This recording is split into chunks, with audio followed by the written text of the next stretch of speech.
Hello, everybody, and welcome back to the Movie Pit Podcast. I am your host, Christian Renteria, and this is the Retro Rewatch, where I talk about movies I haven't seen before, or haven't seen in a while, rather, not before. Well, sometimes I'll talk about movies I haven't seen before, but I give them another look. Obviously, Rewatch is in the name. I had originally actually thought about releasing another episode, another movie in the series. And I even released a little schedule if you follow me on social media, on Twitter and Threads. I think I even posted on Instagram. But this week we learned about the sad passing away of action director and choreographer Corey Yuen. And he's actually been gone for a couple years now, but his family didn't want it out there, which I get, and I think we all got. Everybody on social media was very much respectful of that. But the way we found out was through Jackie Chan, of all people, who Yuen has worked with a little bit in the past. And he kind of, let the public know. And the way that he kind of worded it was that he's been gone for a while. And we later found out that the reason, we found out that the reasoning was because the family wanted it to be kept private. But he's been gone for, I think, at least a couple years now, they said. So everyone on social media was, giving their praises to Corey Yuen and everything that he was doing and has done, rather. And I did a quick post on Twitter saying that one tweet wasn't enough for a man like Yuen and his legacy and what he has done.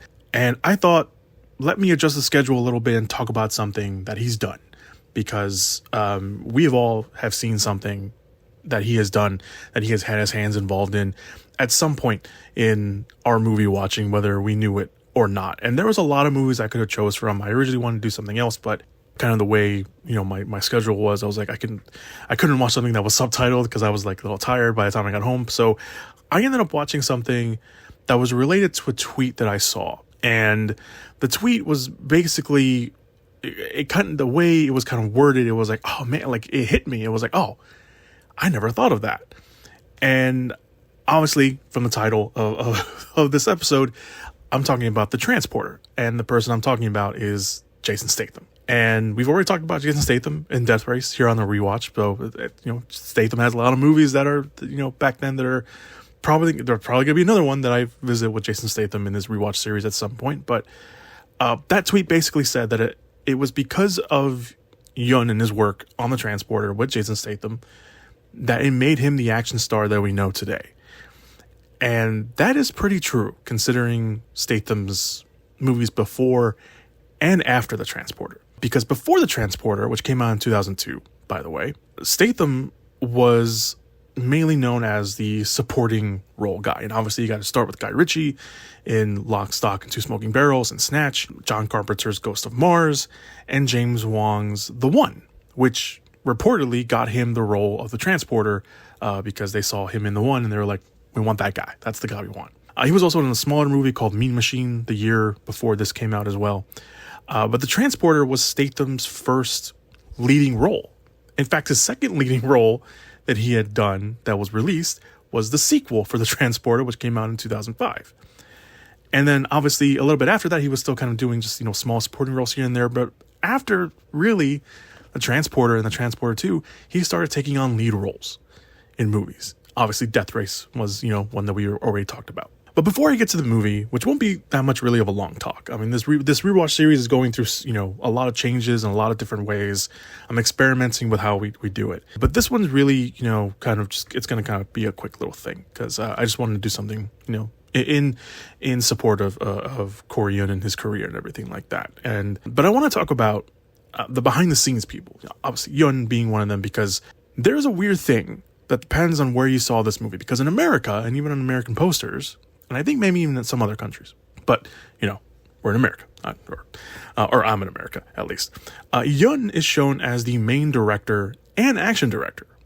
In Europe, Louis Leterrier is the main director, and Yuen is still the action director, or the artistic director, depending on how they call that. I forgot. I don't know why, but that's just how they decided to do it. It's an interesting choice they did that. But behind the scenes, Yuen, of course, a name in himself already at this time, having done a lot of, the action movies from the 80s and the 90s in his native country. And, started branching out and being, an action director for a lot of, other movies that were coming out at the time. So he was attached to this. Luc Besson, who, yes, problematic now, but at that time, in that period, as a producer, when his name was attached, you knew that it was going to be a fun, solid action movie. I mentioned him already. Louis Leterrier is the next name. He is making his directorial debut. I didn't know that. I forgot that Louis Leterrier was this was his directorial debut. I forgot that. Because beforehand, he had directed a music video. He had done, he was a PA on a couple movies. One of them was a Luc Besson movie that he produced as well. And so this is where he got to start. He directed this. He also directed the sequel. We're not going to be talking about the sequel in this episode. I'm just going to talk about the first one. And then he went on to direct other big movies like Unleashed or Danny the Dog, depending on, what market you're in. Corleone also has I think he had some involvement in Unleashed in some sort of way because he had worked with Jet Li already at that point. Louis Leterrier also directed The Incredible Hulk, which I will stand no slander for The Incredible Hulk. This is a non-Incredible Hulk slander podcast. Clash of the Titans, Now You See Me, and more recently he did 10 episodes of the Dark Crystal TV series on Netflix. The episodes of the Netflix series Lupin, which I think he's also a producer on. He then, went and did a movie for Netflix, a French movie on Netflix with Omar Sy, the lead actor in Lupin, called The Takedown. And then lastly, of course, he directed Fast X. That was the last movie he directed. I think he's also directing the next one. I can't remember if he's still attached to that. And that was a whole thing as well, but we're not going to get into that. The last behind-the-scenes guy I want to talk about is Pierre Morel. Pierre Morel, director of District B13, which we will talk about in the Retro Rewatch at some point. Taken, From Paris with Love, and his last few movies we won't talk about because they haven't been as good. But Morel started off as a cinematographer. That's where he got his start. And with this movie, he had already done, kind of French TV movies at this point. But also, this movie, The Transporter, was also his first feature film where he was a cinematographer. He had, again, done TV movies. So, I mean, those are still kind of technically movies, but feature film-wise, The Transporter was his first, movie that he was a cinematographer on. So there's a lot of future heavy hitters on this set. And it resulted, again, I mentioned earlier, and I've been talking about, a solid action movie that gave us one of the biggest action stars that we know today in Jason Statham. So let's talk a little bit about the movie now. The basics of the movie: Statham plays Frank Martin, our transporter, as a former soldier, skilled driver who transports anything for anyone who can pay the top dollar. But he has 3 simple rules: never change the deal, no names, and never open the package. During one of his jobs, he breaks his 3rd rule and realizes that the bag in his trunk is actually a woman in the bag named Lai, played by Shul Chi. I hope I'm pronouncing her name right. Who then Frank hands her over to Wall Street, played by Matt Schultz from Fast and the Furious at this point. That's probably the biggest thing he's known for at this point. And of course, Wall Street thinks that Frank, looked at the package, or he was going to do this anyway. But he asks Frank to deliver, quote unquote, deliver a bomb that goes off in Frank's car. Frank goes back to the house, beats the crap out of anyone that's left in Wall Street's house, steals a car because obviously his blew up, and Lai just happens to be in it again. Lai eventually tells Frank that there's a container full of people and Lai needs, Frank's help to save him. Frank, reluctant at first because of, his reasons and why he left, the military. He says no, but then he ends up helping Lai. But Frank and we, the audience, find out that the person helping Wall Street behind the containers is actually Lai's father, played by Rick Young. You'll know Rick Young when you see him. He's usually playing like a shady businessman in a lot of movies back in the day. And Frank takes care of more bad guys, Wall Street and Lai's father, and saving the people in the container and then going off into the sunset. That is the basics of what this movie is, or the basics of what the movie was. We do get a great character named Inspector Tarconi, played by, I'm going to mispronounce his name, Francois Berland. Don't know if that's how you pronounce his name. He's a cop who has gotten to know Frank, and they have a very great rapport together. And, it's kind of implied that, he knows that Frank isn't super clean. He can't pin anything on him because he probably doesn't have anything. It just happens to know, there's this great opening scene at the beginning of the movie, and Tarconi goes over and he's like, that car is very similar to the car that was involved in, the case I'm working on. And he's like, yeah, It's a very popular car. And he's like, okay, so Tarkani knows that Frank isn't squeaky clean and he knows his history. He doesn't have anything on him. But I think the idea is like, as long as you don't go too crazy, you don't do anything too bad, I'm going to let you do your thing. Just, don't mess up too much. And so I love their scenes together. This movie is filled with action scenes, and that's the thing that everyone's going to remember. But character-wise, the relationship between Frank and Tarkani is by far my favorite in the whole movie. Q as Lai did pretty well for her first movie, where she had to speak a lot of English, because obviously she's not a native English speaker. So she worked, very hard to learn English. They gave her the script early so she can learn it and everything. And she does pretty well. I mean, she speaks it pretty well, for someone who's picking up on English as her second language. And she had worked with Yun beforehand on a movie called So Close, which came out the same year as this movie. So they kind of already had a little working relationship. And I didn't realize this. I don't know why I'm revealing this, but I'm going to reveal it anyway. There's something else I'm going to reveal later on in this episode that I don't want to reveal, but I'm going to reveal it anyway. But this particular bit, I realized at the tender age of 11, well, I was 11 when this movie came out, 11 or 12, that Q was definitely a movie crush that I had. And not because of that particular scene where she has kind of a romantic scene with Frank, Jason Statham, which was not in the original script. I found this interesting. I don't know how true this is, but it maybe makes sense. Who knows? Frank, in the original script for The Transporter, I mean, this is a European movie, so it could have been true, but was supposed to be gay. And then they added the romantic scene with him and Lai to kind of erase, not necessarily erase, but kind of, eliminate that fact, I guess, yeah, erase. Eliminate that factor of the original script. So I don't know if that, I don't think they would do that today, or maybe they would do that today, but I thought that was interesting. A little tidbit that I learned. I learn something new every time I rewatch this movie. Schultz, the bad guy, I noticed this, not on this rewatch, but I noticed it on other rewatches that I've done on this movie. They never say his name. I called him Wall Street earlier. You want to know how I know his name was Wall Street? Because of the credits. No one ever says his name in this movie. No one. You don't know his name. You never see his name. There's a scene where Frank and Lai are in Tarkani's office, and Lai uses the computer to kind of search the database for where Wall Street is. They never show his name. They just show a picture of him. They purposefully edit out or don't put it into frame his name. You just know that his name is Wall Street because of the credits.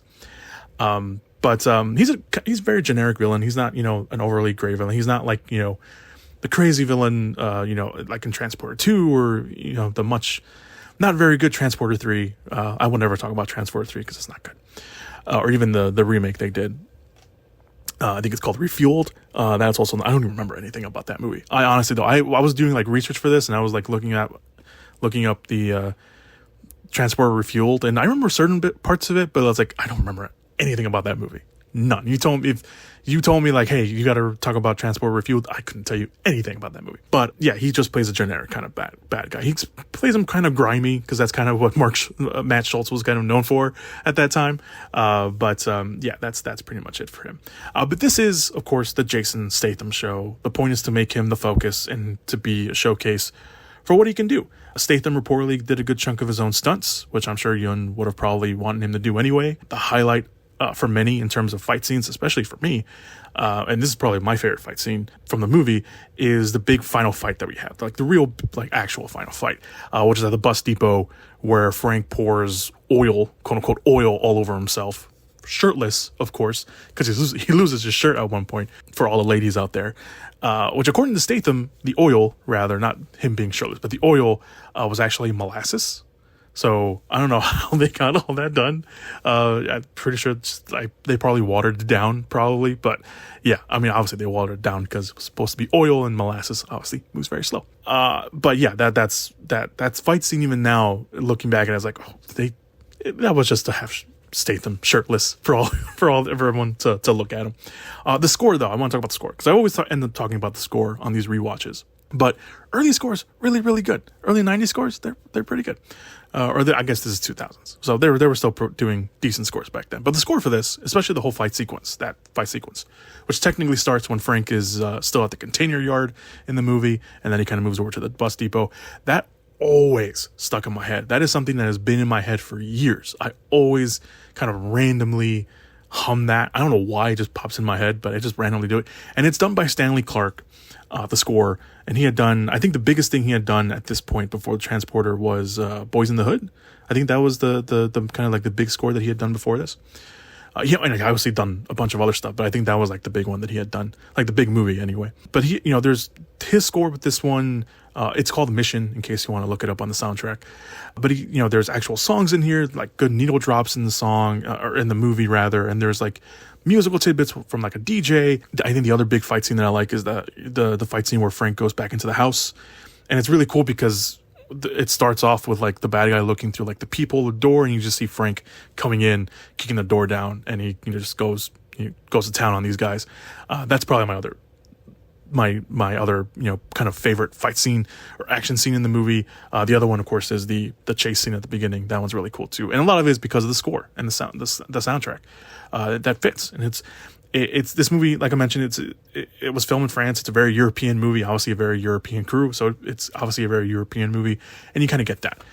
And this is the other thing that I wanted to mention that I noticed on this rewatch, and I really wish I hadn't made this connection, because now like I mentioned, I'm conflicted to say this at all, because I can never watch this movie the same way again, and it is all my fault because I made this connection. There's a couple pieces rather, of the score. And it's mostly the intimacy. It's not like the action sequences or anything. It's the intimate scenes between Frank and Lai. They sound like softcore porn music. It sounds like something you hear in a Skinamax. I'm just saying, like, oh, how do you know that? I know. Okay, we all know. We all know what I'm talking about. Don't act so innocent. We all know. It's something that's in my head. Now it's got to be something that's in your head when you watch this movie or rewatch this movie. You'll hear it too, and you will never view this movie the same way again. Anyway, back to the movie. My last bit here. There was no easy way to transition out of that. Let's just move on. Going back to Yun, because obviously this was, a dedication to Yun in general. He always knew where to put the camera. You always know where you are in the fight scene. He knows exactly where to put it to make the action look, visceral and great, and, makes it look like, especially if, the actors don't know martial arts, it looks like they do know martial arts. And Jason Statham knew, I think he knew I think he said Taekwondo before he took this role, so he had a little bit of experience with martial arts, so it was easier for Yun to probably tap into that and have him look great in those action scenes. And Jason Statham looks great in those action scenes, so you know where everything is. He makes everyone look like a rock star, and that's what Corey Yun did. He did, and that is his legacy. He knows where to put the camera, and he knows how to put together a very well captured fight scene. Everything that's going on, and that is truly important in an action movie. So is the Transporter a lost gem? I don't know. I would probably say no. There's definitely a lot of stuff in here that is worth the revisit. That, if you haven't watched it in a while, that, you'll want to go back and rewatch it, because it's really good. The main thing here is obviously because of Corey Yun, obviously recently with, everybody rewatching his stuff and reposting his stuff, go give the Transporter a watch. Is it overly great? No. Again, it's not a lost gem, but it's also not something that I'll be like, I will never watch that again. No, like I would throw this on every now and then. It is a movie that I haven't revisited in a while, but it's a movie that I'm going to revisit a little bit now, because now I know kind of what it is. I'm probably skip over some parts because, the music. But anyway, moving on. Corey Yun done such amazing stuff. And again, I was going to pick something else originally, and the thing I was going to watch was Yes, Madam, because that is the other movie. I think unbeknownst to me, Yes, Madam was probably the first thing that I actually saw that was Corey Yun related and even directed at any point. And I will probably cover Yes, Madam at some point in this rewatch series. But Transporter isn't that bad of a pick either. And again, all of it really came down to that tweet that I saw, that if it wasn't for him and if it wasn't for the Transporter, Jason Statham, would he just be, another British actor guy that looks good, that looks good on camera and has the look? Would he be just a supporting guy, or could he be, the lead actor because of it? I don't know. We'll see. That was a very poorly constructed sentence. I don't know why I said that. But anyway, that's the rewatch for this week. Thank you very much. Wow, guys, for dealing with that. Like I mentioned, I had a schedule up for the rewatch that I would go back to and follow up with. So I look forward to that. But I just wanted to do this because out of respect to Corey Yun and his legacy and what he has done. And if you haven't seen any of his movies, obviously I mentioned Transport, I mentioned Yes, Madam, but there's a bunch of other stuff that he's done out there that deserves a watch. And there's a lot of stuff that I have not watched of his that I want to go and watch and just, pay respect to someone who has done a lot for the business, whether it was behind the camera in terms of directing or in front of the camera, or behind the camera in terms of directing, or in terms of just choreographing action sequences and fight sequences, because he was one of the best. He really was. All right. Thank you guys so much for listening to this podcast. I will see you guys on the next episode, whether it's a rewatch or it's a review or something. I very much appreciate you guys listening. Check all the links down below. And I'll see you guys next time. Bye, everybody.